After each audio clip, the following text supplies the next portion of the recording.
हाँ जी बच्चों, good morning everyone.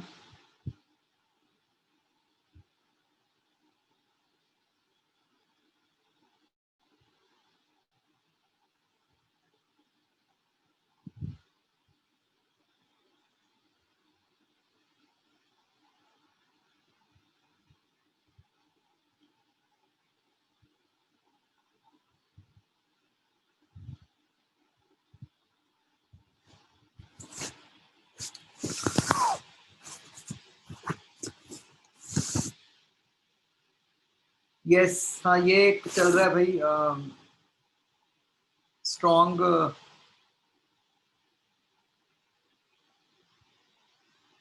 भाई, सारी साइट्स पे किसी के पास कोई इंफॉर्मेशन नहीं है, वो सब ऐसे ही मतलब these are all rumors। जो वेरीफाइड न्यूज़ है वो ये है कि मतलब सीबीएसई इज प्लानिंग कि एक तो सिलेबस और कम किया जाए, और मतलब जैसे अभी जो कह रहे हैं कि 30% रिड्यूस किया हुआ है, उसको 30 की जगह 50% करना है रिड्यूस। मतलब दिस सीबीएसई इज प्लानिंग। तो वो मेरे को तो बड़ा बेकार लग रहा है कि अब हम ऑलमोस्ट सिलेबस कंप्लीशन पे हैं, ये अब काट देंगे। मतलब अगर करना है तो जल्दी बताएं, पता नहीं क्या इसमें चल रहा है। दूसरा ये चल रहा है कि बोर्ड एग्जाम्स लेट करने का सोच रहे हैं।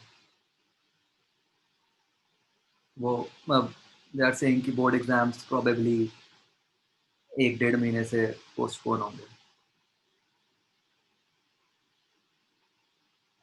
तो व्हाट आई फील इज, जो मैं आपको पहले भी कह रहा था, अगेन मतलब दिस इज माई फीलिंग, जनवरी में मेंस नहीं हो सकता।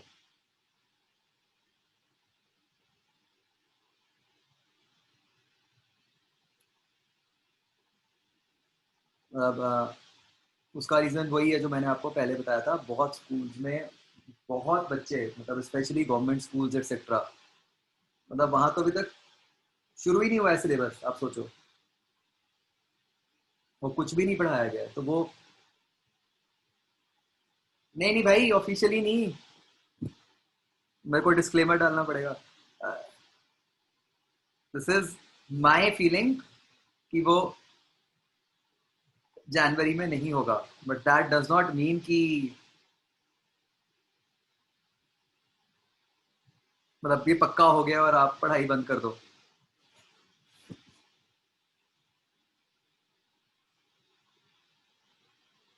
मतलब अगेन मुझे पता नहीं, मेरी फीलिंग ये है, मतलब मुझे तो ये लग रहा है कि शायद एक बार होगा सीधा ही। अगेन मैं फिर से जोर जोर से बोल रहा हूँ, ये मेरी फीलिंग है, मुझे कोई पता नहीं है कब होगा। मतलब वही, मतलब अप्रैल मई में प्रोबेबली।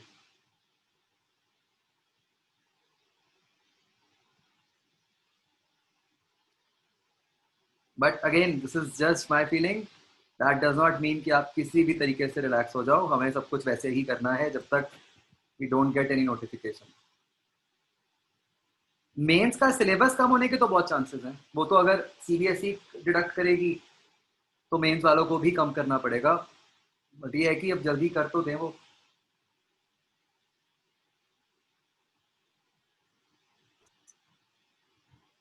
आईक्वेस्ट ओपन होने का बच्चों, सबसे पहली बात ये है कि गवर्नमेंट ने अनाउंस कर दिया है, पर कोई ऑफिशियल नोटिफिकेशन नहीं दिया है अभी भी इस चीज के बारे में कि basically there are two things. One is announcing something, other is मतलब giving its orders on return, मतलब जो होता है इनके ऑर्डर्स इस तरह होते हैं।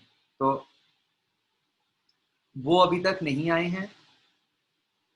दूसरी बात, अगर हम 1 मिनट के लिए मान भी लें कि वो आ जाते हैं, राइट नाउ जो उसकी कंडीशंस हैं वो दे आर वेरी स्ट्रिक्ट। कि जैसे 3 घंटे के लिए बुला सकते हैं और 20 स्टूडेंट्स ही हो सकते हैं। वो बच्चे हर टाइम पे 6 फीट दूर होने चाहिए, चाहे ब्रेक हो चाहे कुछ भी हो। तो मतलब अभी बहुत सारे प्रैक्टिकल इश्यूज हैं। अब जो आउट स्टेशन है बच्चे, उनके पीजीज तो अभी बंद ही हैं।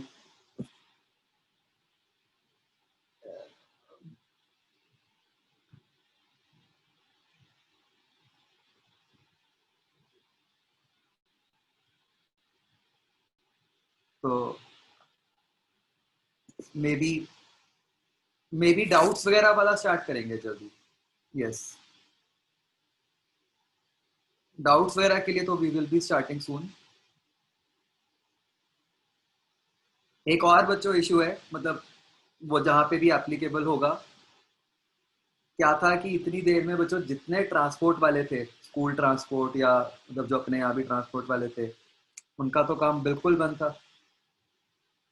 तो उन सब ने मतलब ऑल्टरनेट कुछ ना कुछ शुरू कर दिया।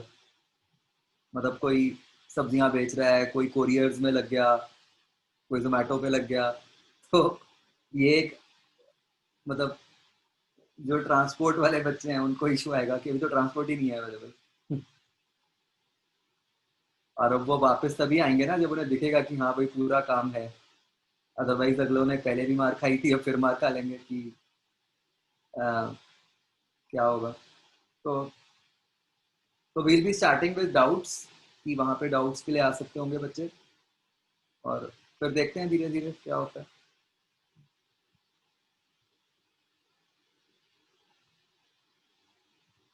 एक बच्चों ये सिस्टम बड़ा चल रहा है आजकल कि वो ना एक सेकंड में कोई भी कंप्लेंट कर देता है कि जहाँ भी चार लोग इकट्ठे हुए फोटो खींचो और लिख दो कि भाई हाँ ये देखो सोशल डिस्टेंसिंग फॉलो नहीं हो रही। अब वो तो पता ही है सोशल डिस्टेंसिंग तो फॉलो नहीं होती। आप कहीं भी चले जाओ, किसी शॉप पे चले जाओ, कहीं भी चले जाओ, कैसे पॉसिबल है कि सोशल डिस्टेंसिंग फॉलो हो जाएगी। तो ये एक बड़ा गलत ट्रेंड चला हुआ है। कितनी कंप्लेंट्स हुई हैं इस चीज की कि भाई हाँ जी सोशल डिस्टेंसिंग फॉलो नहीं हो रही। तो ये रूल ही इतना मतलब वो है कि कैसे पॉसिबल होएगी। आप दुकान पे जाते हो, वहाँ सोशल डिस्टेंसिंग थोड़ी होती है। और ये बहुत अजीब है। मतलब I don't blame the government, मतलब सिचुएशन ही ऐसी है, बट वो सारा कुछ नॉर्मलाइज होने में मतलब बहुत टाइम लगेगा। ये है मेरा पॉइंट।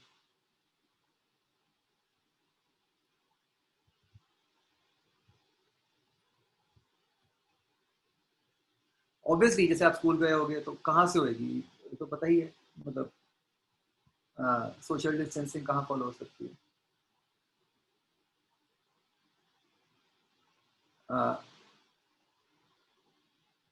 आ, और कंप्लेंट्स पे वो बस वो तो बहाना चाहिए होता है ना, वो एक्शन ले लेते हैं। अभी आपको शायद पता हो, एक रिसेंटली पार्टी हुई थी जिमखाना क्लब में। अब पार्टी में भी तो लोग इकट्ठे होंगे ही। मतलब अब ये कैसे हो सकता है कि पार्टी में सब 6-6 फुट दूर होंगे। तो वो कितने लोगों के अगेंस्ट एफआईआर लॉन्च हो गई बताओ।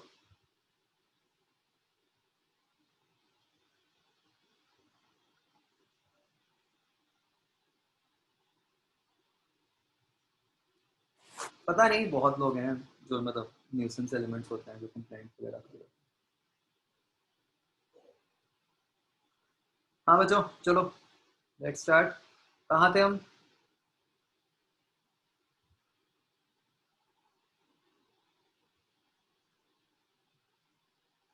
हाँ जी बच्चों, D part, any doubts?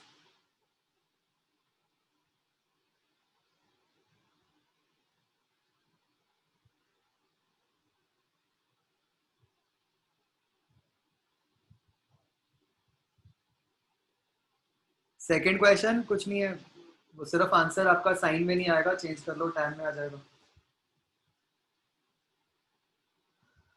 Third question बस बी पे टीआईआर करा दो, आ जाएगा आंसर।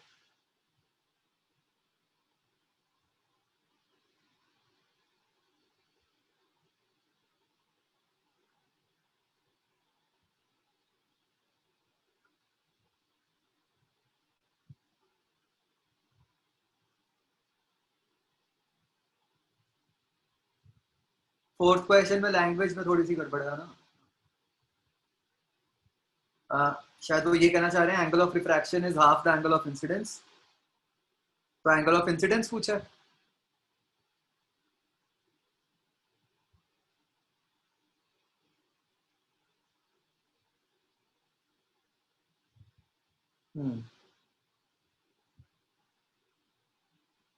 मतलब ये कहा है कि एंगल ऑफ रिफ्रैक्शन हाफ हो गया, तो उसके हिसाब से एंगल ऑफ इंसिडेंस बताओ।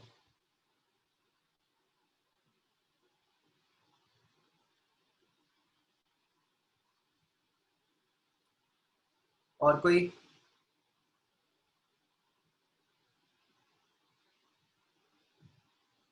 एट्थ का आंसर ठीक है बच्चों। बेसिकली एट्थ वाला वही केस ही हो गया, वो फिश वाला, सर्कल ऑफ इल्यूमिनेंस वाला।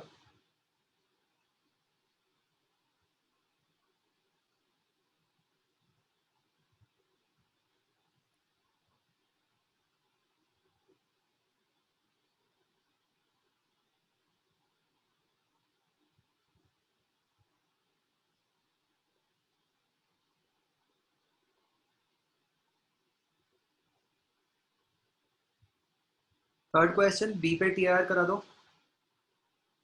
मतलब इसमें आपका एग्जैक्ट आंसर नहीं आएगा, आपको तो बस ये पूछा है कैन नॉट बी, तो बस उस टीआर की कंडीशन के हिसाब से जो इनइक्वालिटी है, आप ये देख लोगे कि कौन सी वैल्यूज उस इनइक्वालिटी को फॉलो कर रही हैं।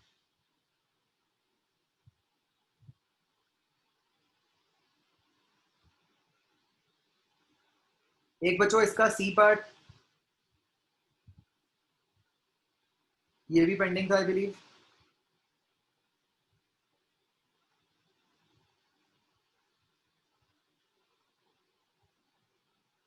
यस।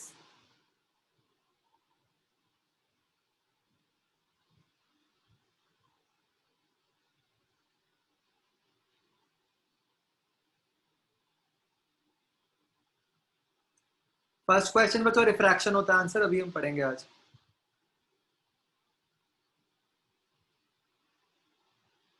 वैसे आपके मॉड्यूल में गिवन है क्लियरली स्टोरी में।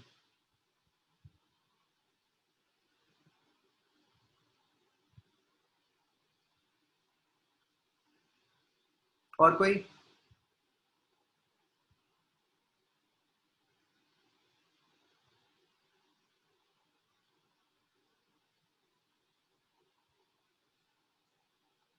सिक्सटींथ का आंसर ठीक है बच्चों।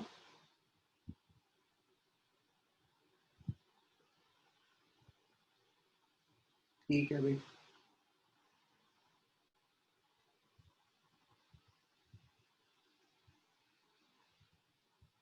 ओके, एक ये बच्चों ट्वेंटियथ क्वेश्चन देखो। ट्वेंटियथ का आंसर रॉन्ग नहीं है, आंसर ठीक है।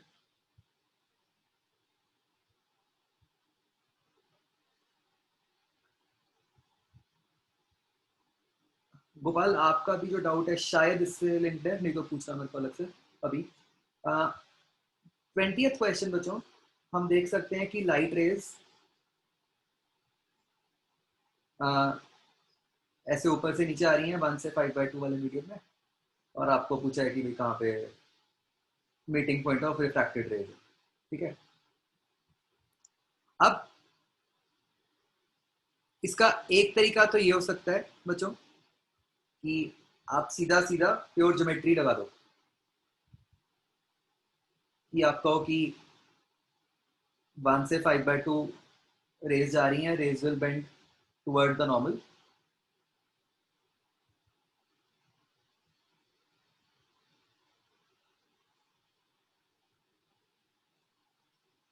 Like this. तो इस पे सिंपल ज्योमेट्री लगाओ और स्नेल्स लॉ लगाओ, स्मॉल एंगल मानो, मतलब स्मॉल एंगल अप्रोक्सीमेशन ले लो कि sine theta is approximately equal to tan theta, आपका आंसर आ जाएगा। कितने लोगों ने इससे किया था?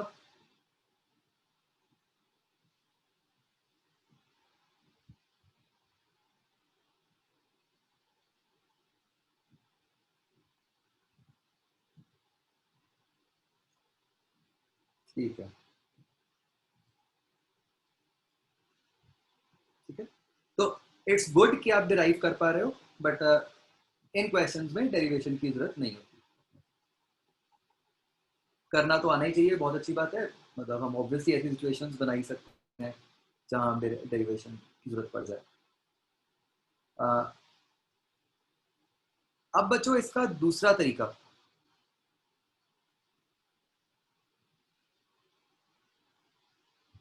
अ, दूसरा तरीका ये है सिंपल, वो अपरेंट इमेज वाला, मतलब रियल डेप्थ अपरेंट डेप्थ वाला कंसेप्ट।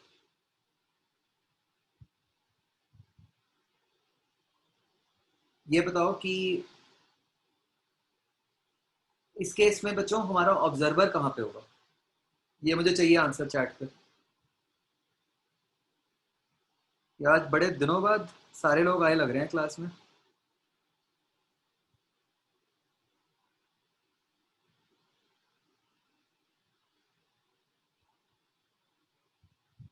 या आउटसाइडर आए हैं आज?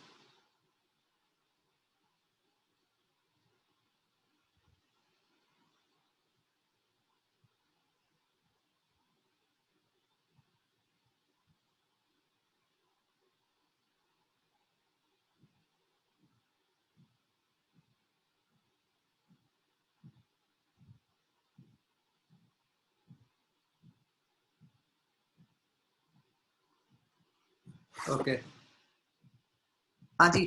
ऑब्जर्वर कहाँ पे होगा?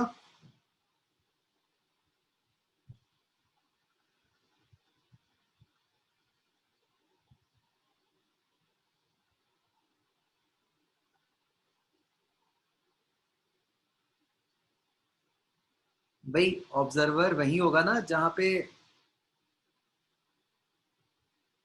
लाइट रेज वो पहुंचेंगी जिसके पास। अगर आप ऑब्जर्वर ऊपर मानते हो, जैसा कि आप में से कई लोगों ने आंसर किया, तो आप तो ये कह रहे हो कि ऑब्जर्वर की आंखों से लाइट रेज निकल रही हैं, जैसे सुपर हीरोज होते हैं, या इससे लेजर या पता नहीं कुछ निकलता है। तो ऑब्वियसली ऐसा नहीं होता ना। हमें जब कुछ नजर आता है वो कैसे नजर आता है? जब हमारी आईज पर लाइट रेज पहुंचती है। तो विच मीन्स कि इस सिचुएशन पे हमें ऑब्जर्वर कहाँ मानना है? इधर।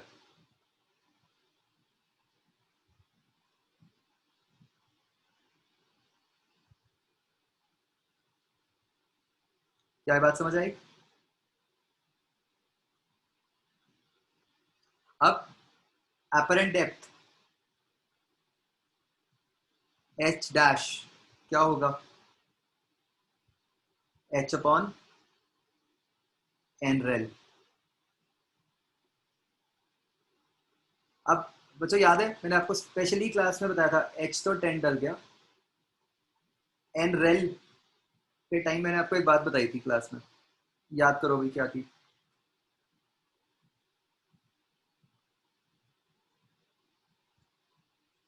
मैंने आपको कहा था कि भाई इसमें कभी कंफ्यूजन हो सकती है, बस ये याद रखो कि नीचे एन ऑब्जर्वर आएगा, है ना? तो बस वो ध्यान रखना था। ये एन रेल क्या बन गया? 1/5/2।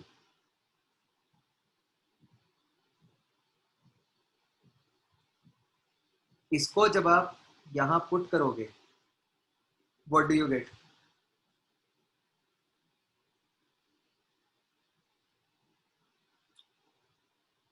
10 इंटू 5/2 25। तो आंसर 25 दिया बच्चों, कुछ और दिया?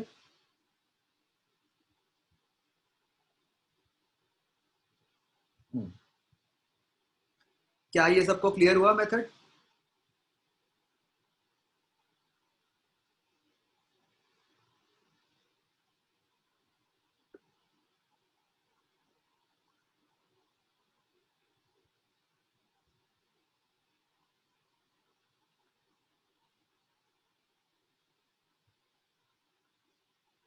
ओके, तो बस वही याद रखना है हमेशा, ठीक है, कि एन रेल में एन हमेशा, जो डिनोमिनेटर में एन आएगा वो ऑब्जर्वर का होगा।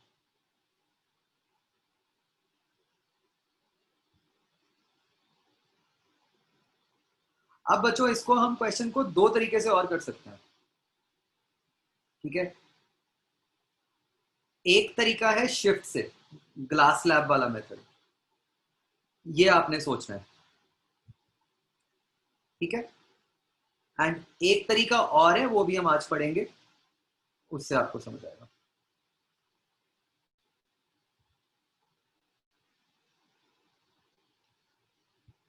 ये सोचना, ठीक है। शिफ्ट वाला फिर मैं डिस्कस करूंगा कि हम ग्लास स्लैब की तरह कैसे कर सकते थे इसको। मतलब लॉजिकली सोचो, शिफ्ट तो यूज होना चाहिए, क्योंकि फॉर्मूला तो हमने वही यूज किया ना फाइनली, तो जो शिफ्ट से डिराइव किया था, एच बाय म्यू वाला, एच बाय एन वाला।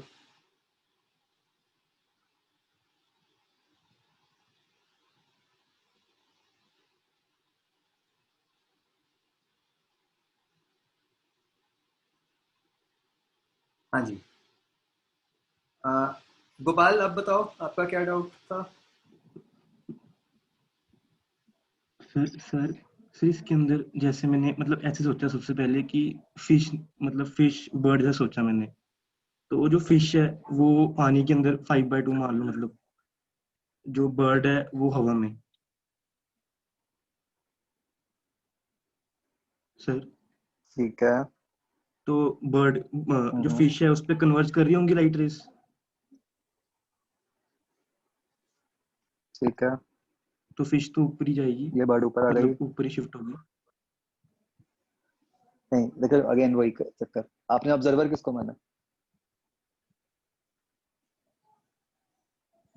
यहाँ बर्ड का तो कोई रोल ही नहीं आया। क्यों? जो कन्वर्ज कन्वर्ज जहाँ पे कर रही है मतलब उसको ही देख रहा होगा वो, मतलब बर्ड ही देख रही होगी। नहीं नहीं नहीं, वही मैंने अभी क्लियर किया ना, बर्ड नहीं देख रही, हमारा ऑब्जर्वर कहाँ पे है, इसीलिए जो आप कह रहे थे कि आपका आंसर उल्टा आ रहा है। आपका ऑब्जर्वर ऊपर नहीं है, उसके पास तो लाइट रेस पहुंच ही नहीं रही, बर्ड के पास तो। आपका तो ऑब्जर्वर जो है वो नीचे है कहीं ऐसे,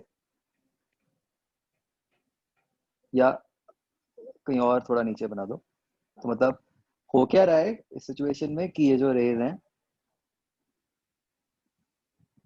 ऐसे आ रही हैं, ये जो कन्वर्ज होके ऐसे गई, ये ऑब्जर्वर को दिख रहा है। मतलब ऑब्जर्वर के पास जो ब्लू रेज गई, ऑब्जर्वर उनको रिट्रेस करेगा और उसको ये वाला पॉइंट दिखेगा।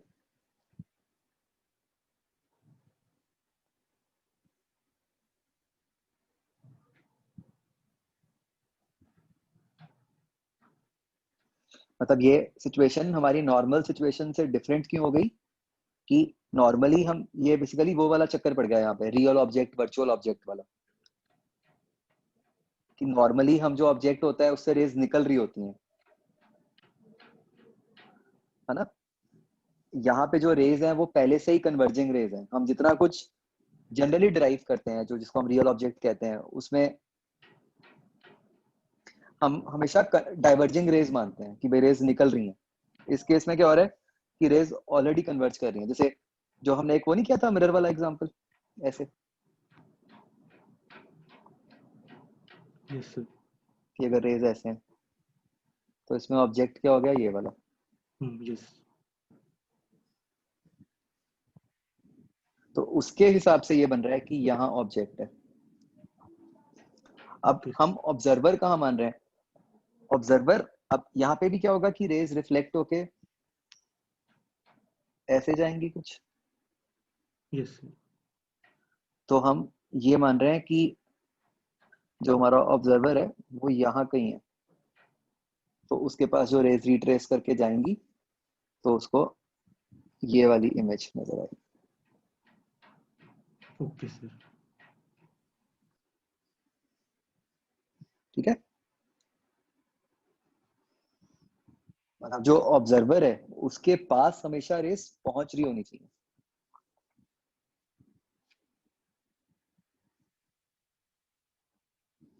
तो मतलब हम उस केस में फिश को, मतलब सॉरी, बर्ड को ऑब्जर्वर नहीं मान सकते थे।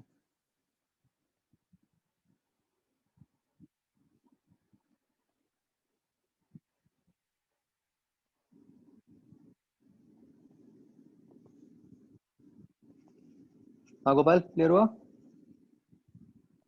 Yes sir.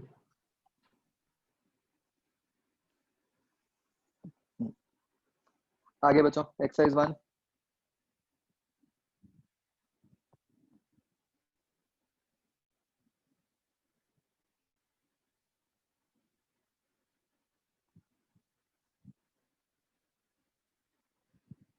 Exercise 1C part बच्चों।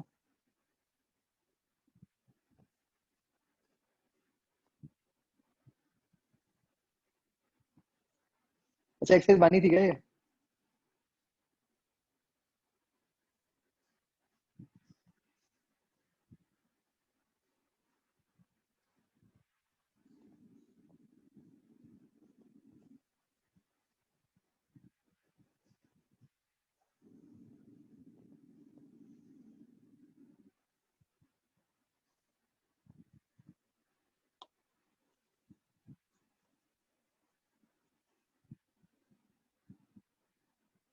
हाँ जी बच्चों, एक्सरसाइज 0C पार्ट।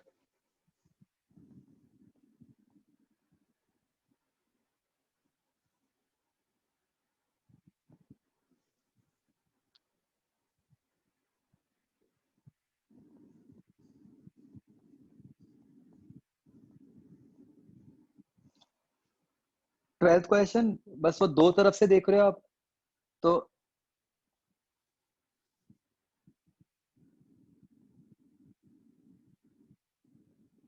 तो जब आप ऊपर से देख रहे हो तो कौन सी थिकनेस इन्वॉल्व होएगी? ये वाली T1। जब आप नीचे से देख रहे हो तो नीचे वाली इन्वॉल्व होएगी T2। तो T1 बाय म्यू की एक वैल्यू है, T2 बाय म्यू की दूसरी वैल्यू है। दोनों को ऐड करके T1 प्लस T2 की वैल्यू निकल आएगी।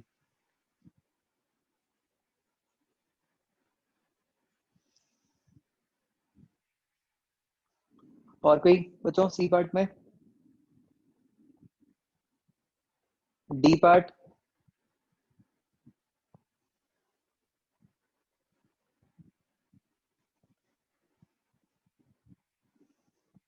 डन।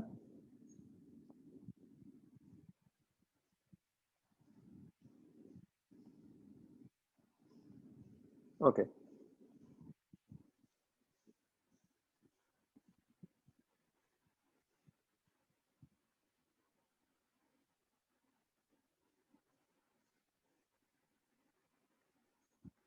कहाँ पे थे हम बच्चों लास्ट में? हम एप्लीकेशंस कर रहे थे।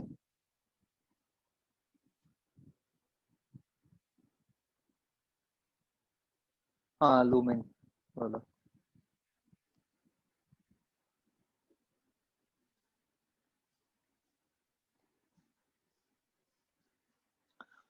तो लूमिंग में बच्चों इट टर्न्स आउट कि इमेज दोनों तरीके की बन सकती है, डिपेंडिंग ऑन की, जो हम लास्ट टाइम बात कर रहे थे, डिपेंडिंग अपॉन की रेस किस तरीके से आ रही है।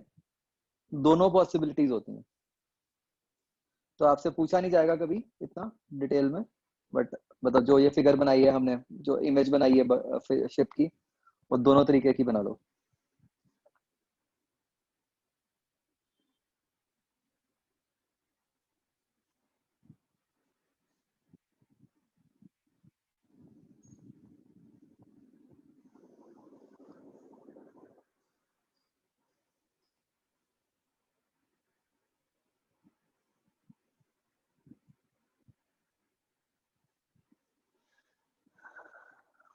तो इट इज पॉसिबल कि सीधी बन जाए, वो सारा रेस का ही खेल है। मतलब एक पर्टिकुलर तरीके से अगर रेस ट्रैवल करती है तो बन जाती है। ओके, नेक्स्ट बच्चों हम बात करते हैं डायमंड की। तो हम कहते हैं कि क्या डायमंड की क्या खासियत होती है, एक्सेप्ट फॉर द फैक्ट कि वो बहुत महंगा होता है? It shines, right? So now why does it shine? क्या डायमंड, देखो, शाइन करने के दो ही सिनेरियोज हो सकते हैं। या तो हम कहें कि एक बहुत पॉलिश सरफेस है जैसे मिरर।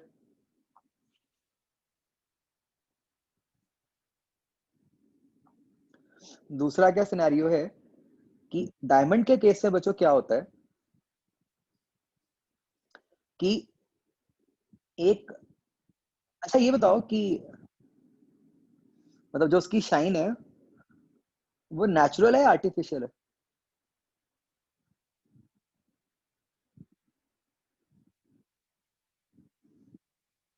मतलब let me put it in another way, diamond महंगा होता है, सबको पता है।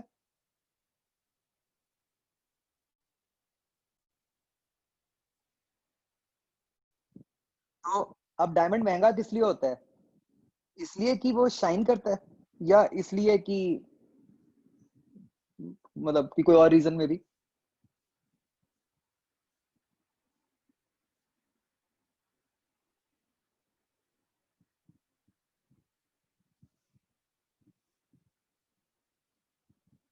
तो सी, डायमंड एक्सपेंसिव तो सिंपली इसलिए है बिकॉज इट इज रेयर, ठीक है। मतलब जो भी कोई रेयर एलिमेंट होता है या मटेरियल होता है, इट इज एक्सपेंसिव, ठीक है। अब how do we use it in jewellery? तो क्या किया जाता है कि उसको कट हम इस तरीके से करते हैं डायमंड को कि जो उसके बहुत सारे फेसेस बनते हैं डायमंड के, ठीक है। तो लाइट एंटर जो करती है वो तो हर फेस से कर जाती है, ठीक है।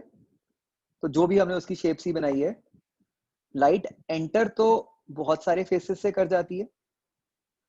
अब उसको कट हमने इस तरीके से किया हुआ है बच्चों कि जो लाइट एंटर करती है उसका अंदर जाके TIR हो जाता है,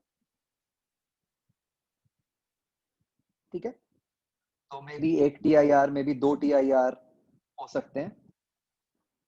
तो वो सब TIR होने के बाद जो लाइट बाहर निकलती है वो कुछ स्पेसिफिक फेसेस से ही निकलती है,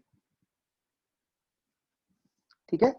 तो इट इज लाइक सेइंग कि इमेजिन करो कि उसके अंदर जो लाइट एंटर कर रही थी वो तो 6 फेस से कर रही थी मान लो, लेकिन जो लाइट एग्जिट कर रही है वो मान लो 2 फेसेस से ही कर रही है, ठीक है। तो वो उन 2 फेसेस से जिनसे लाइट एग्जिट करेगी वहां से हमें ऐसा लगेगा कि बहुत ज्यादा लाइट आ रही है,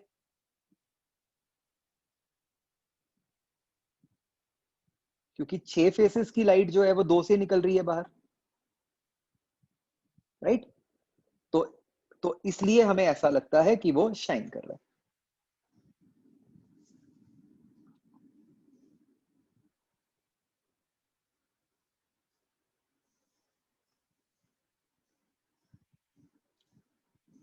तो yes, you can make artificial, I would not से डायमंड, सम आर्टिफिशियल स्टोन जो कि सेम शाइन करे, क्योंकि वो तो कट करने का एक खेल है। तो यस, आर्टिफिशियल स्टोन्स आते भी हैं, है ना। वो पता नहीं क्या कहते हैं उनको। तो मतलब इनफैक्ट बच्चों, हम कौन सा, नहीं, रूबी तो एक डिफरेंट टाइप ऑफ स्टोन ही होता है। ये लड़कियों को पता होगा, पता नहीं कुछ बोलते हैं ना जो ज्वेलरी में यूज होता है स्टोन, थैनोस वाले स्टोन्स।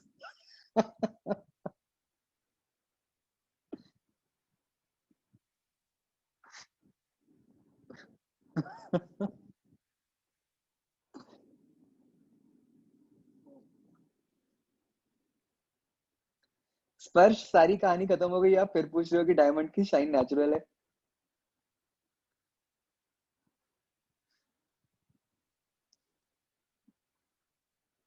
तो वही मैंने बताया ना कि लाइट शाइन क्यों करता है, कि लाइट जो एंटर करती है वो ज्यादा फेसेस से करती है, एग्जिट जो करती है वो कुछ फेसेस से करती है।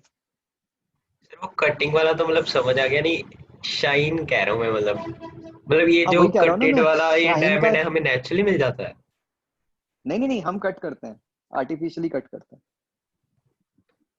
मतलब मतलब डायमंड की जो जो शाइन है वो सारी उसके कटिंग प्रोसेस पे डिपेंड करती है।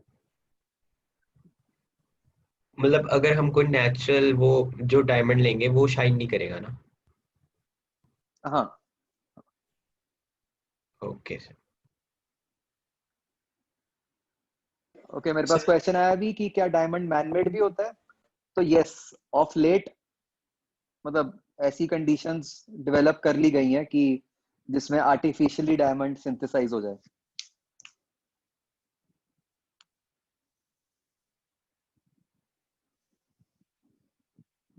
तो ये लिख लो बच्चों डायमंड में। हाँ, और कोई डाउट है? पूछो बच्चों।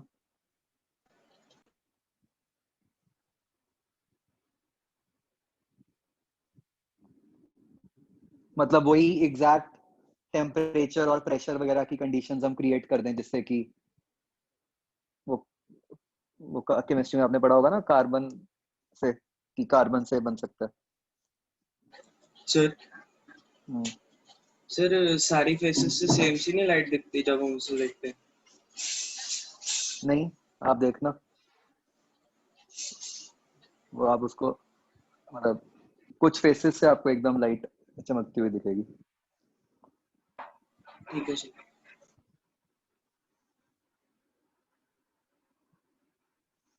तो हम बच्चों नॉर्मल आई से तो बता ही नहीं सकते कि वो असली डायमंड है भी कि नहीं है, राइट? और इसी बात को ज्वेलरी में यूज भी किया जाता है। मैं पता नहीं भूल गया, जर्कन होता है कुछ, पता नहीं क्या कहते हैं, उसको भी यूज करते हैं। तो वो भी उतना ही शाइन करता है।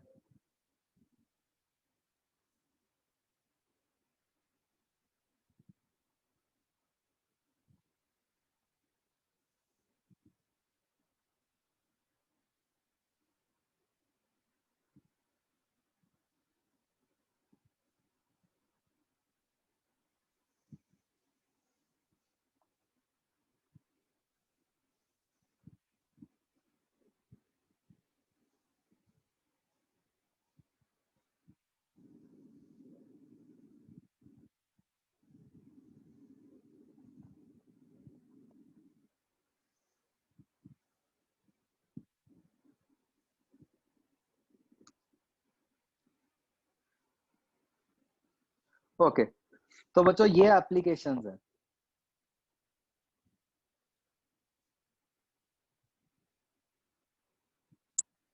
ठीक है, ये सेवेंथ जो लिखी हुई है, this is not application of TIR, ये रिफ्रैक्शन से ही होता है, तो इसको अलग से लिख लो, early sunrise and late sunset.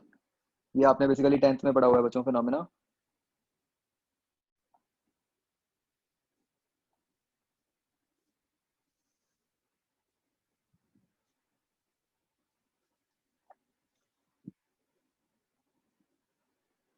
तो बच्चों क्या होता है,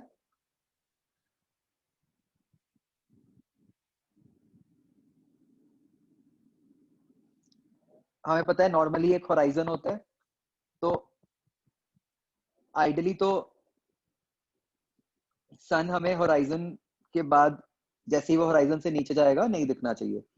तो हम सनराइज कहते हैं जब सन होराइजन से ऊपर आ गया, और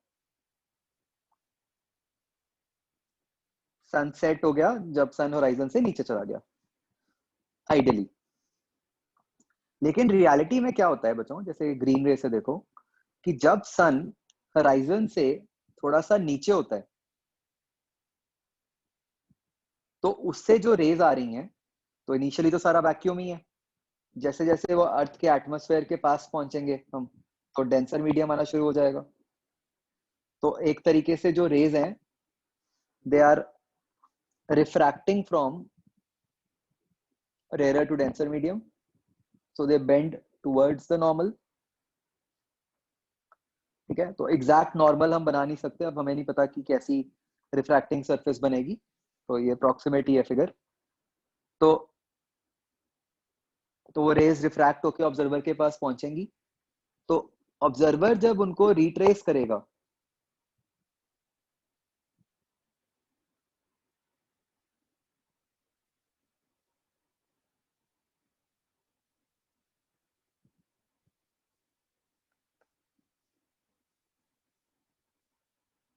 ठीक है बच्चों, तो वो उसको ऐसा लगेगा कि रेज ऐसे ऊपर से आ रही है। तो असली में तो सन नीचे था, बट ऑब्जर्वर को ऊपर लग रहा है, तो इसलिए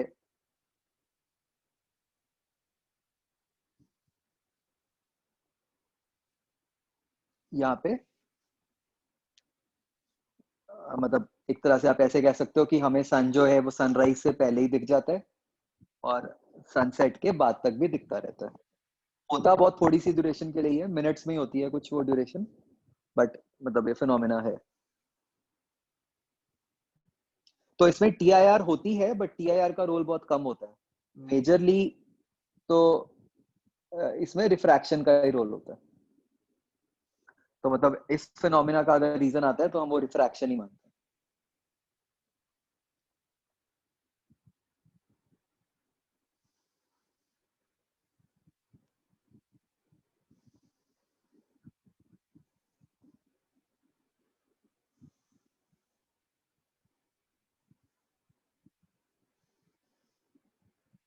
ठीक है बच्चों,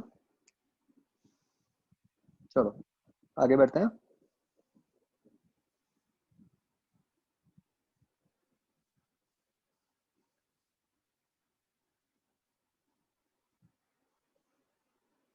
नेक्स्ट बच्चों कंसेप्ट आता है प्रिज्म का।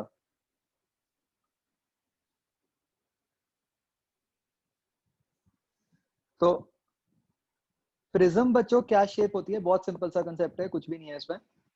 आप देखोगे प्रिज्म जो बच्चों शेप होती है वो क्या होती है?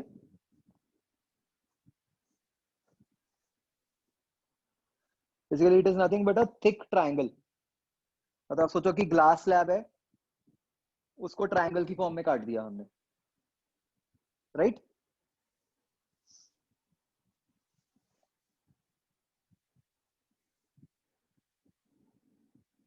नहीं नहीं नहीं, बेस 4 कॉर्नर्स नहीं, don't confuse it with a pyramid. ये कुछ नहीं है, ये सिंपल एक मोटा ट्रायंगल है, राइट?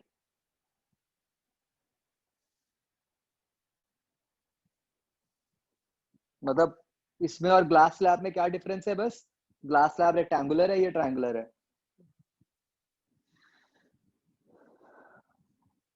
तो बच्चों इसमें एक एंगल ऊपर होता है ए, जिसको हम कहते हैं एज एंगल ऑफ प्रिज्म, ठीक है? तो बच्चों सबसे लेफ्ट पे ग्रीन रे को देखो, ये ग्रीन रे जो है वो प्रिज्म के अंदर एंटर करने लगी है, हमने ब्लू से नॉर्मल बना दिया, तो नाउ दिस रे बेंड्स टुवर्ड्स द नॉर्मल। अब वो सेकंड सरफेस पे पहुंची, सेकंड सरफेस पे फिर स्नेल्स लॉ लगा, तो ray bends away from the normal. वहां पे हमने फिर से ब्लू से नॉर्मल बना दिया, तो ray bends away from the normal. जो बच्चों सबसे पहले एंगल ऑफ इंसिडेंस था उसको आई लिख दिया। फर्स्ट सरफेस पे रिफ्रैक्शन के बाद जो बना वो R1, सेकंड सरफेस पे जो एंगल ऑफ इंसिडेंस है वो बन गया R2, और जो एंगल ऑफ इमर्जेंस है वो बन गया E।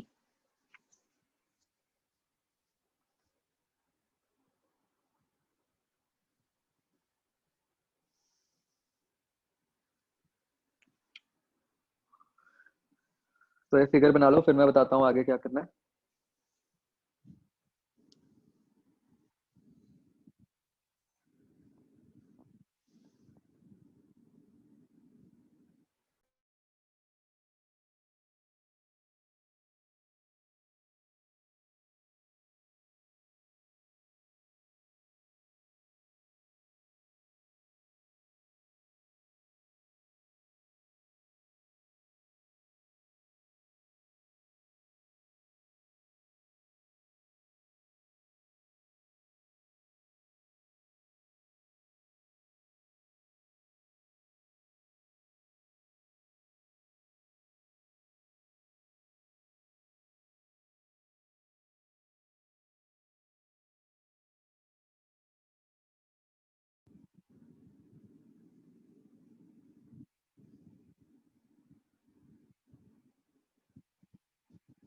हाँ, इमरजेंस वाला पूरा एंगल है।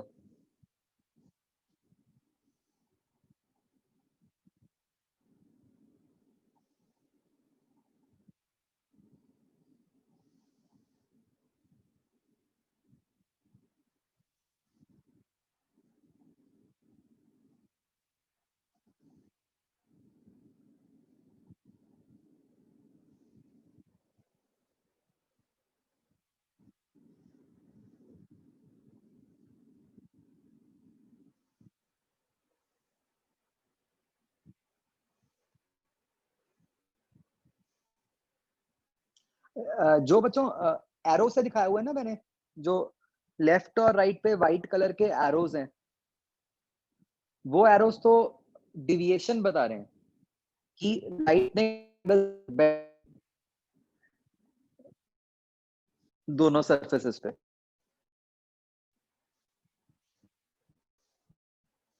ठीक है, वो एरो ई नहीं डिनोट कर रहा, वो एरो तो सिर्फ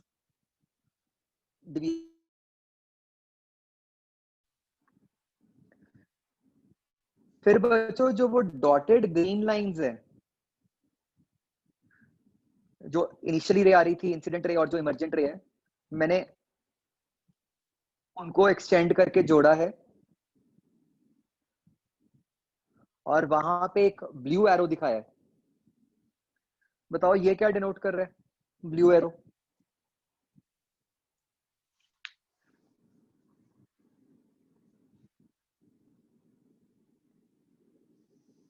this is the total deviation, right? कि भाई इंसिडेंट रे टोटल कितने एंगल से बेंड कर गई।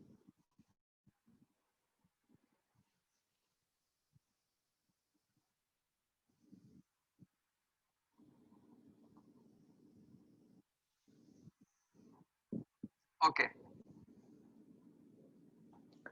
तो बच्चों हमारा एम क्या है यहाँ पे समझने का, कि जैसे हमने देखा था कि भाई ग्लास स्लैब के केस में तो कोई डिविएशन नहीं होती, राइट? तो हम देखना चाहते हैं कि एक प्रिज्म के केस में क्या होता है। तो क्लियरली हमें फिगर से ये तो दिख ही रहा है कि भाई ऑब्वियसली प्रिज्म के केस में जो लाइट है वो डिविएट तो कर ही रही है ना? तो हम ये डिविएशन ही ढूंढना चाहते हैं। तो हाउ डू वी स्टार्ट? सबसे पहले हम फर्स्ट सरफेस पे स्नेल्स लॉ लगाएंगे, राइट? फर्स्ट सरफेस पे स्नेल्स लॉ से क्या आ गया हमारे पास?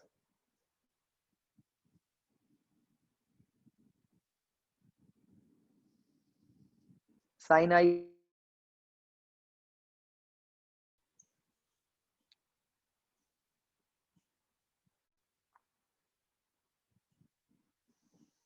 तो बेसिकली हमें मान लो आई एंगल गिवन है, तो एक तरीके से आई से हमारे पास R1 की वैल्यू आ गई।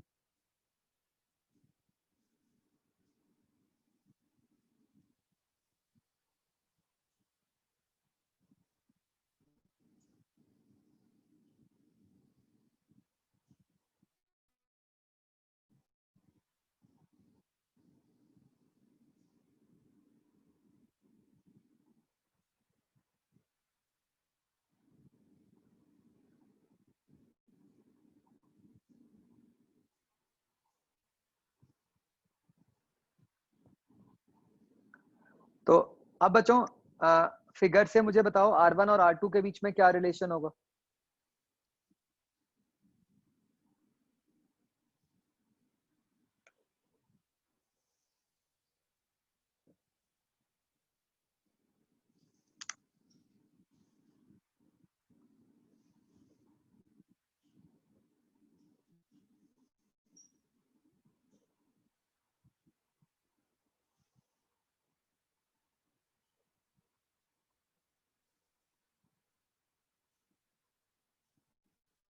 सो वी कैन सी कि ऊपर वाला जो ट्राइंगल बन रहा है, तो a plus 90 minus R1 plus 90 minus R2 to 180, तो इससे हमारे पास आ गया कि R1 plus R2 is equal to a, right? तो इससे हमारे पास R2 निकल आएगा। अब हम सेकंड सरफेस पे स्नेल्स लॉ लगा देंगे। वो क्या बन गया? n sin R2 equal to sine E। तो 3 स्टेप्स लगे यहाँ पे। उन 3 स्टेप्स के बेसिस पर अगर हमारे पास एंगल आई हो एंड एंगल ऑफ प्रिज्म हो, तो हम E निकाल सकते हैं, राइट? सिंपल स्नेल्स लॉ है और कुछ भी नहीं।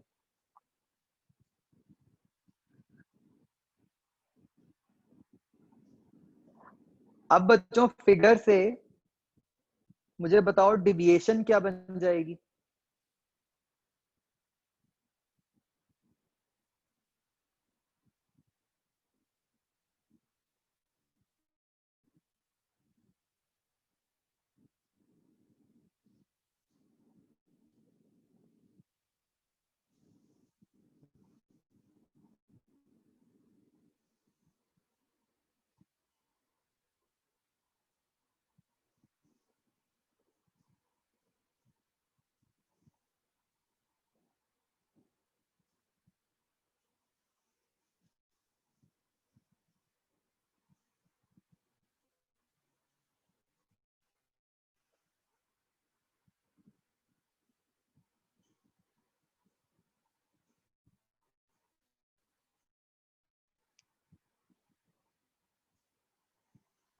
यस, तो कैसे निकालेंगे हम डिविएशन? सबसे पहले हम देखेंगे कि फर्स्ट फेज पे कितना डिविएट किया लाइट ने। फर्स्ट फेज पे उसने डिविएट किया by an amount I minus R1, है ना, जो वो वाइट एरो है। सिमिलरली सेकंड फेज पे उसने कितने एंगल से डिविएट किया? E minus R2। तो हमारी डिविएशन बन गई I minus plus E minus 2। तो ये वैल्यू बन गई I plus E minus A। ठीक है, तो वी कैन, डिविएशन जो है वो E पे डिपेंड करती है। E निकालने के लिए आपको ऊपर वाले 3 स्टेप्स अप्लाई करने पड़ेंगे,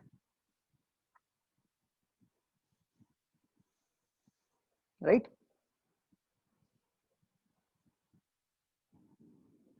बच्चों, क्या इस डेरिवेशन में कोई अजम्पशन लिया हमने?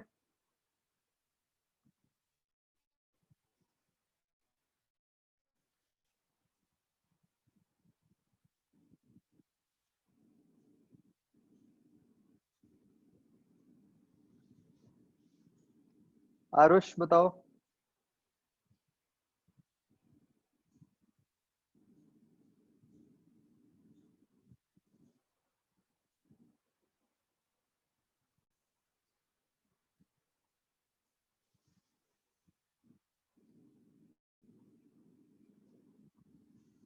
क्या अजम्पशन लिए?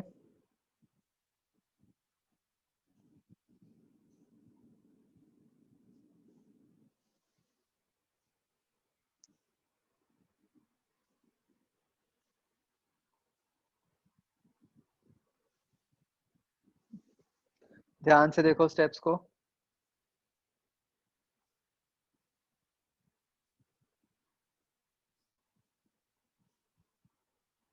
बताओ भाई, कोई भी बताओ।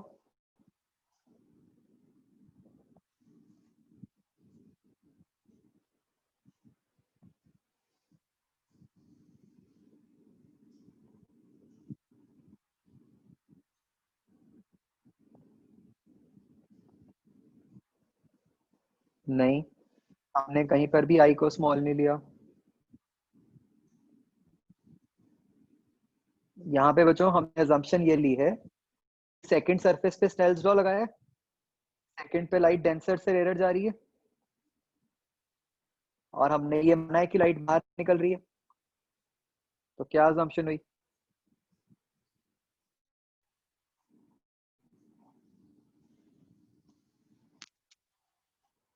No TIR, right? तो हमने ये सारी डेरिवेशन में ये अज्यूम किया है कि TIR नहीं हो रहा।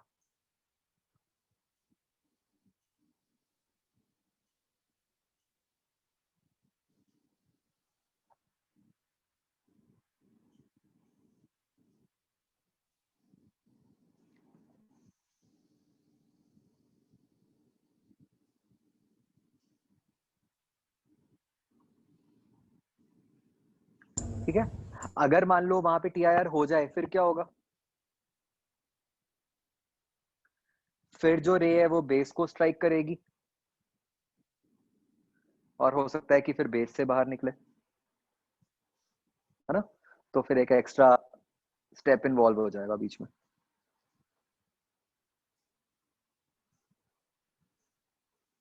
तो मतलब क्या होता है बच्चों?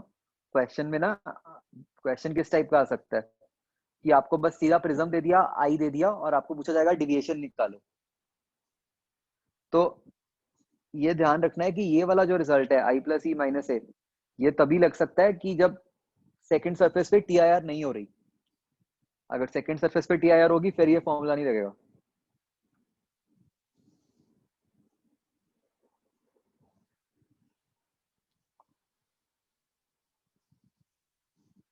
ओके, अब मुझे ये बताओ बच्चों, मतलब अगर ऑब्वियसली वो खुद नहीं देंगे कि टी आई आर हो रहा है कि नहीं, वो आपको चेक करना पड़ेगा, एंड वो इनडायरेक्टली अपने आप चेक हो जाएगा, क्योंकि जब आप स्टेप 3 कर रहे होगे, n sin r2 equal to sine e,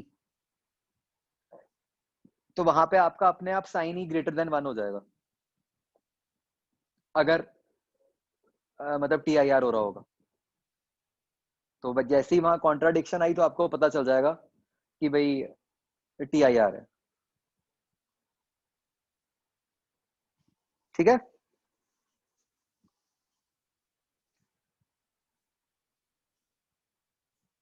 बच्चों इसी केस में मुझे बताओ कि मैक्सिमम डिविएशन कब होएगी।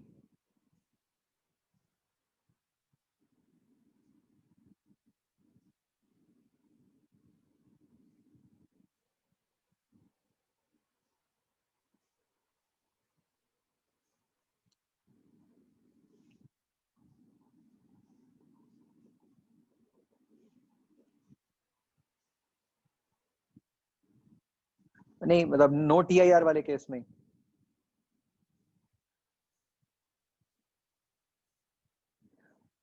मतलब जो लाइट सेकंड सरफेस से बाहर निकल रही है वो ज्यादा से ज्यादा कितना बेंड कर सकती है।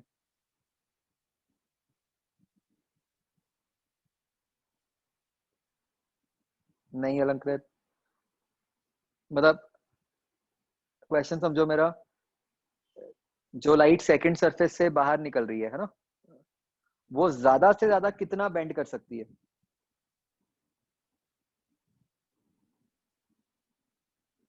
90, है ना भाई। मैं कह रहा हूं कि आप ज्यादा से ज्यादा डिविएशन कराना चाहते हो still no T I R वाले केस में, तो मतलब रे बाहर निकल रही है, तो अगर अब रे बाहर निकल रही है तो वो ज्यादा से ज्यादा कितना बेंड कर सकती है कि उसका एंगल 90 हो जाए, राइट। तो जो मैक्सिमम डिविएशन का केस है वो क्या बन जाएगा, जब ई 90 हो जाए या फिर जब आई नियरली 90 हो जाए। ये बताओ ऐसा क्यों, ई 90 और आई 90 दोनों कैसे ले लिए।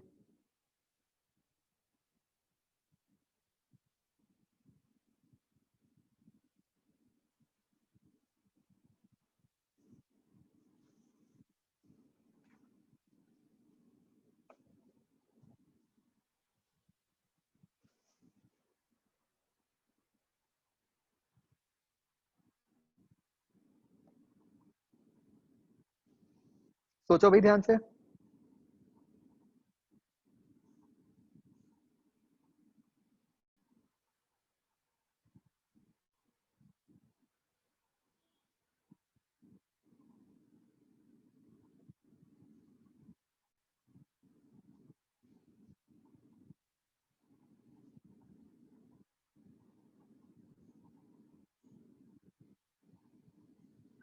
नहीं मैंने कहीं पर भी कोई स्मॉल एंगल अप्रोक्सीमेशन नहीं ली। अच्छा अब एक बात सोचो ना,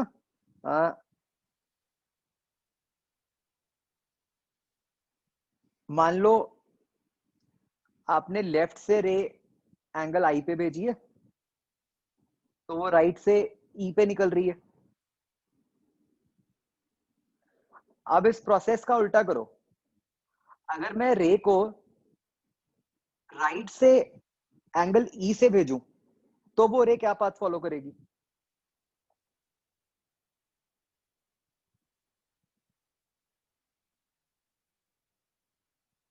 सेम पाथ ही फॉलो होगा, बस आप ये कह लो कि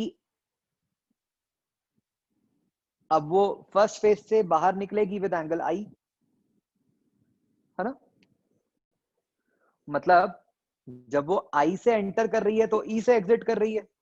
इसको उल्टा बोल दो कि जब वो ई से एंटर कर रही है तो वो आई से एग्जिट करेगी। इसको हम एक तरह से प्रिंसिपल ऑफ रिवर्सिबिलिटी भी कहते हैं। यस, ये समझ आता है लॉजिकली?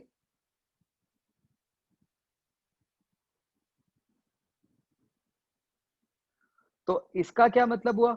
चाहे आप एंगल ऑफ इंसिडेंस को 90 कह दो, चाहे आप एंगल ऑफ इमरजेंस को 90 कह दो, डिविएशन के पॉइंट ऑफ व्यू से तो बात सेम ही हुई।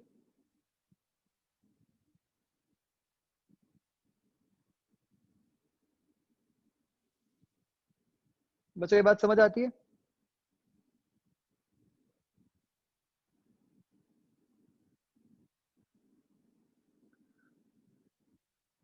और यस नो चाहिए मुझे। है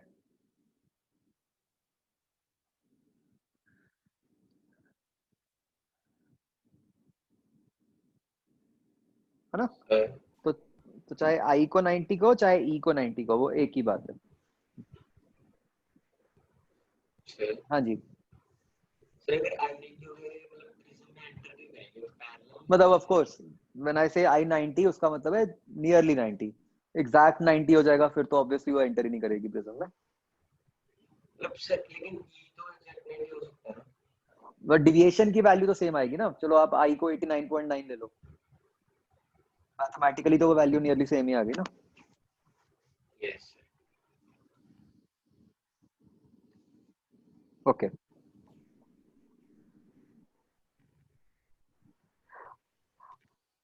अच्छा, नेक्स्ट पॉइंट बच्चों, ये भी आपने डिराइव करना है। अगर हम थिन प्रिज्म ले लें, ठीक है, मतलब थिन प्रिज्म का मतलब क्या कि जो एंगल ए है वो छोटा हो। तो in case of thin prism it can be derived कि जो डिविएशन है वो सिंपली n-1 इंटू ए आ जाती है। ठीक है, ये डिविएशन फिर एंगल ऑफ इंसिडेंस पे डिपेंड ही नहीं करती, वो सिंपली n-1 इंटू ए के इक्वल ही आ जाएगी। ठीक है, ये आज ड्राइव करना है आपने।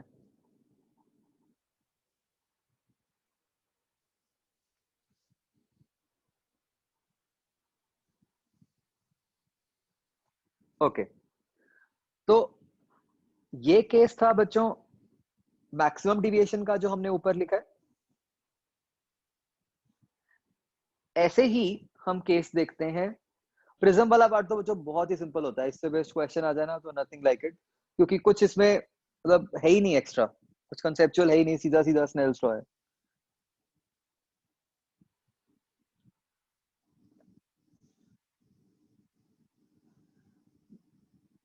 तो नेक्स्ट बच्चों हम बात करेंगे मिनिमम डिविएशन की।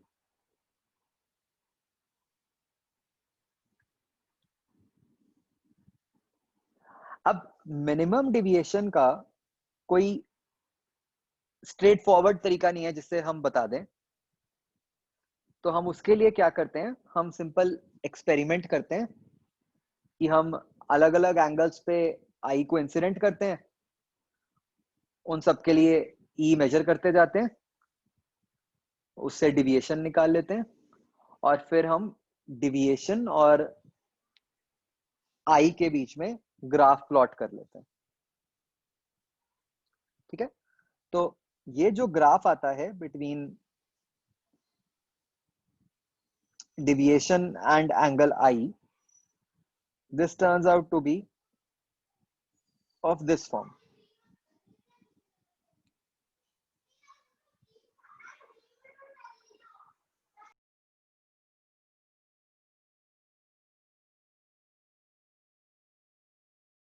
मतलब प्योरली एक्सपेरिमेंटल है,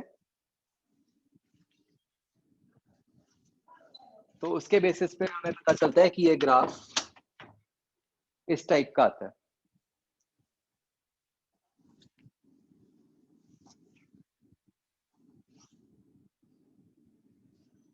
ठीक है, तो सबसे पहले तो बच्चों ग्रीन लाइन को देखो। ये ग्रीन लाइन से हमें पता चल रहा है कि इन जनरल अगर कोई डिविएशन होगी तो वो डिविएशन के करस्पॉन्डिंग दो एंगल्स आ रहे हैं, है ना? मतलब कोई दो एंगल्स पे सेम डिविएशन आ रही है, तो वो दो एंगल्स क्या हो जाएंगे? आई और ई, है ना? जैसा हमने अभी समझा कि चाहे आप एंगल ऑफ इंसिडेंस को आई ले लो, चाहे एंगल ऑफ इंसिडेंस को ई ले लो, डिविएशन तो सेम ही आएगी।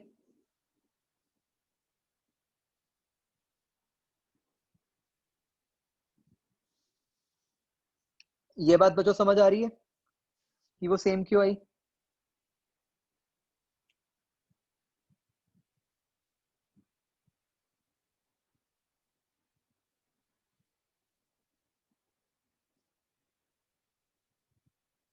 ओके, तो अब इसी ग्राफ से हमें ये पता चलता है कि जो मिनिमम डिविएशन होएगी वो इस ग्राफ का बॉटम हो गया,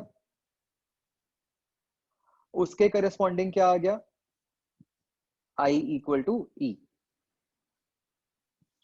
तो ग्राफिकली या फिर एक्सपेरिमेंटली हमें ये पता चल गया कि मिनिमम डिविएशन तब आती है when I is equal to E. Alright, ये अगर कोई ट्राई करना चाहे, जिसको ज्यादा इंटरेस्ट हो, आप मैथमेटिकली भी ट्राई कर सकते हो। मैथमेटिकली भी निकल आता है कि मिनिमम डिविएशन के लिए आई इज इक्वल टू ई। थोड़ा सा बस मतलब लंबा है, ठीक है? हमारे को तो सीधा एक्सपेरिमेंटली करना है, एंड तो हमें पता चल गया कि मिनिमम डिविएशन कब आती है? When I is equal to E. तो अब इसके करस्पॉन्डिंग क्या कंडीशंस बन जाएंगी बच्चों? तो अगर आई इक्वल टू ई है तो R1 equal to R2 equal to A/2 बन जाएगा।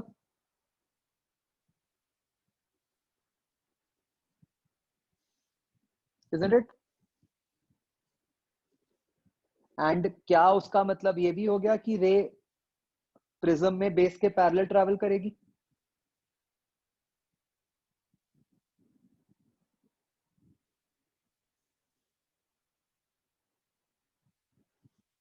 बोलो बच्चों, if R1 is equal to R2, क्या वो रे प्रिज्म के अंदर पैरेलल हो जाएगी बेस के?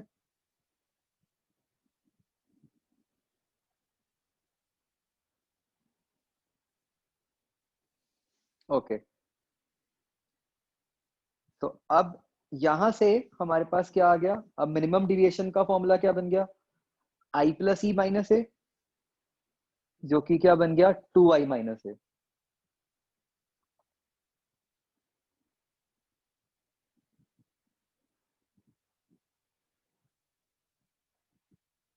हाँ बच्चों, हम स्टैंडर्ड प्रिज्म को आइसोसेलेस मानते हैं हमेशा।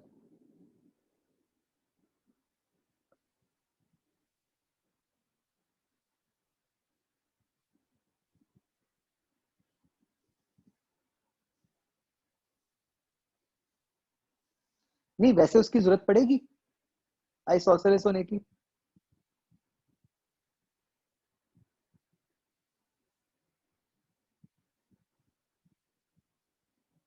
मतलब ये पैरेलल होने के लिए तो नहीं इसकी जरूरत पड़ती आइसोसेलेस होने की। चेक करना बच्चों।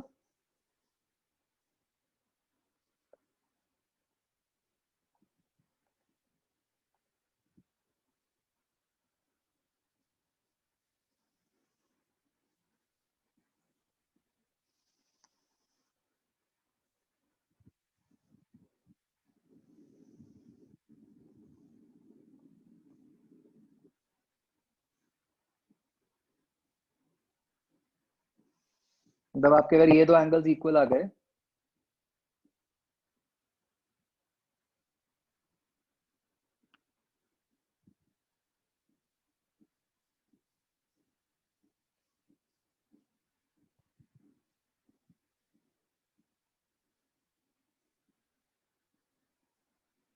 पड़ेगी, है ना?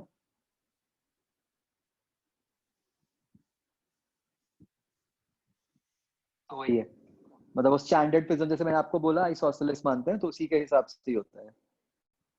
बट हाँ, ये ध्यान रखने वाली बात हो गई कि क्वेश्चन में जो प्रिज्म दिया हुआ है कहीं वो जानबूझ के ऐसा दे दें जो आइसोसेलेस ना हो, है ना। तो आप सीधा सीधा ड्राइव तो कर सकते हो।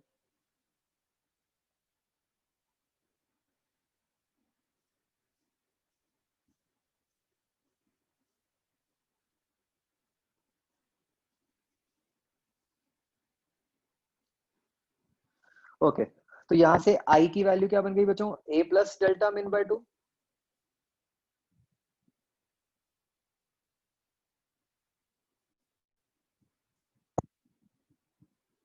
राइट, तो इसको अगर मैं पुट कर दूं फर्स्ट स्टेप में, तो I will get sine a plus delta min by 2 is equal to n sine a by 2।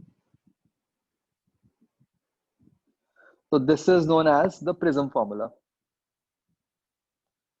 इसकी हेल्प से हम मतलब कोई भी प्रिज्म में मिनिमम डिविएशन बता सकते हैं कि कितनी होगी, है ना।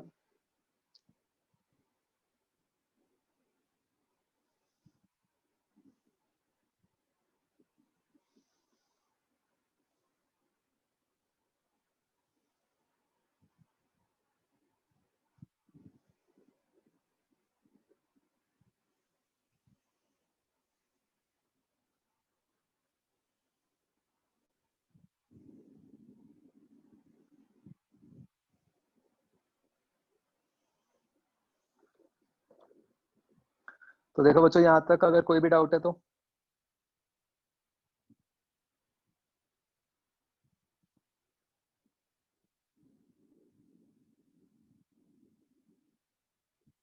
ठीक है, आप देख सकते हो बिल्कुल स्ट्रेट फॉरवर्ड स्टेप्स हैं, कुछ नहीं है ना।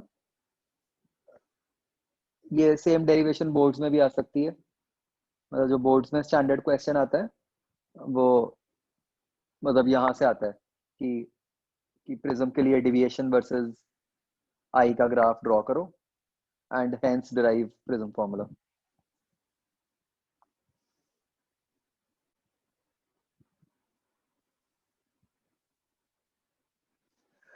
राइट, ये एग्जांपल ट्राई करो फटाफट।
ठीक है, जिन्होंने भेजा, और लोग भी भेजो फटाफट। आई थिंक इससे आसान क्या होगा।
यस, इसका आंसर बच्चों 60 आएगा।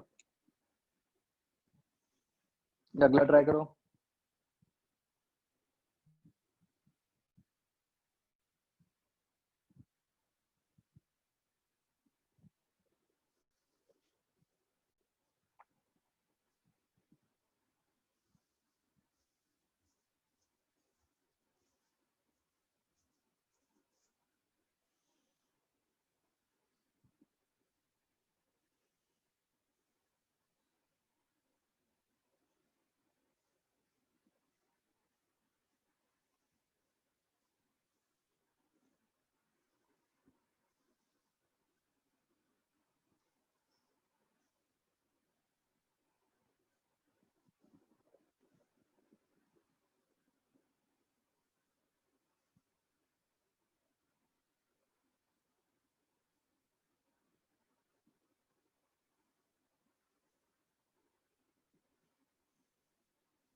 सेकंड हो गया बच्चों?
इसका आंसर थोड़ा कॉम्प्लिकेटेड सा ही आएगा।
बस इसमें क्या हो जाएगा बच्चों?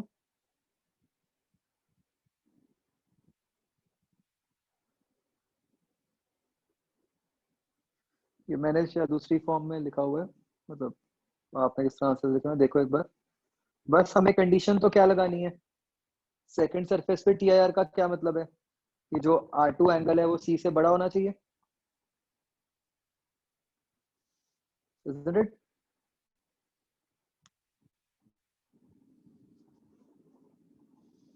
तो इससे क्या बन गया?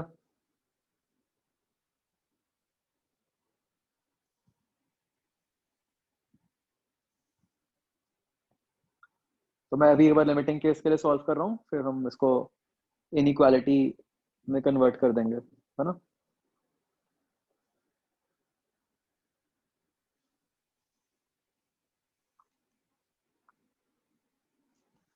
तो R1 बन गया 60 माइनस साइन इनवर्स 1/√3।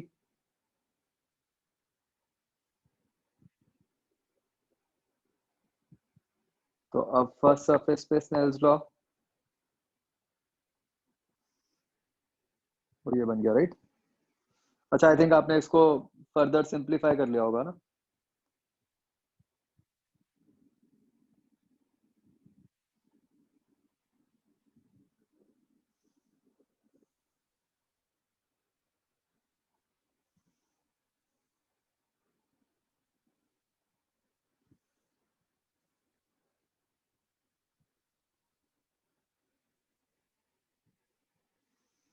ये क्या बन जाएगा?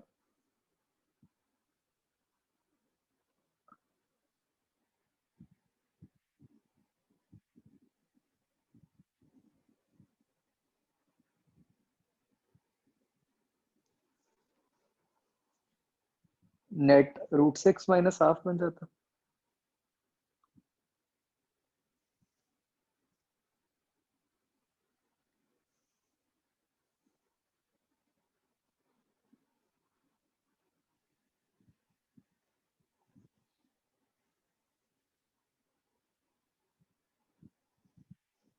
√6 माइनस हाफ या √6 माइनस 1 पूरे पे?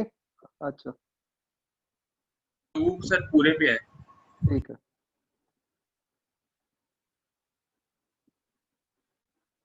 तो दिस आई होप सारे बना लोगे ना?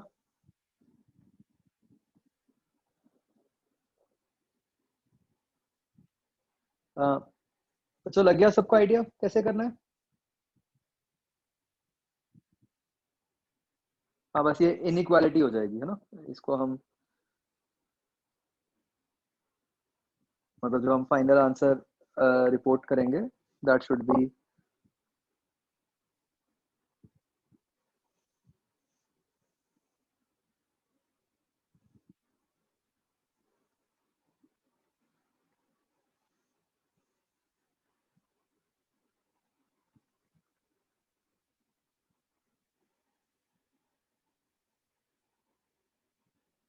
लेस देन आएगा क्या? रुको, मैंने देखा नहीं।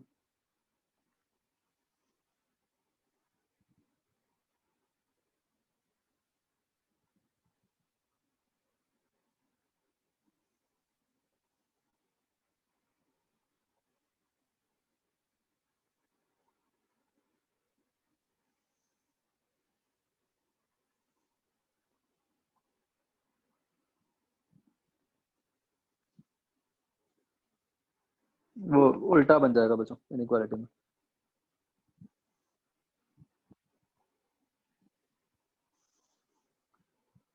इसको हम लॉजिकली भी सोच सकते हैं कि भाई जितना आई कम होगा उतना ही R2 ज्यादा होएगा, है ना? और जितना R2 ज्यादा होगा उतना TIR का चांस है।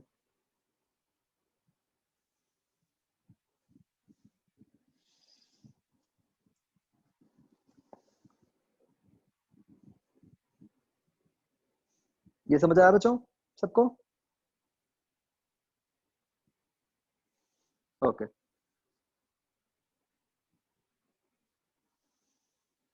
ठीक है बच्चों। तो आपने वो जो मैंने आपको एक दो डेरिवेशंस बोली हैं वो करनी है ना? और जो इसका नेक्स्ट पार्ट है, ई पार्ट, वो करना है। तीनों का करना है। मैं 3A की डिस्कशन करूंगा सैटरडे को।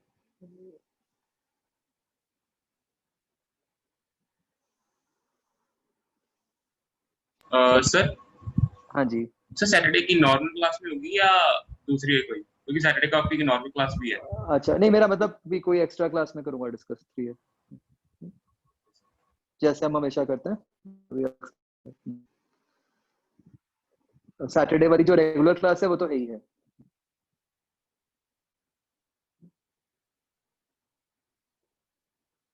टेस्ट में तो आपके TIR तक आ रहा है ना शायद।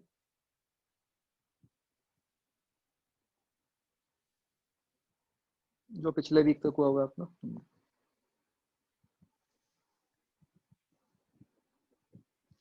चलो ओके बच्चों, बाय।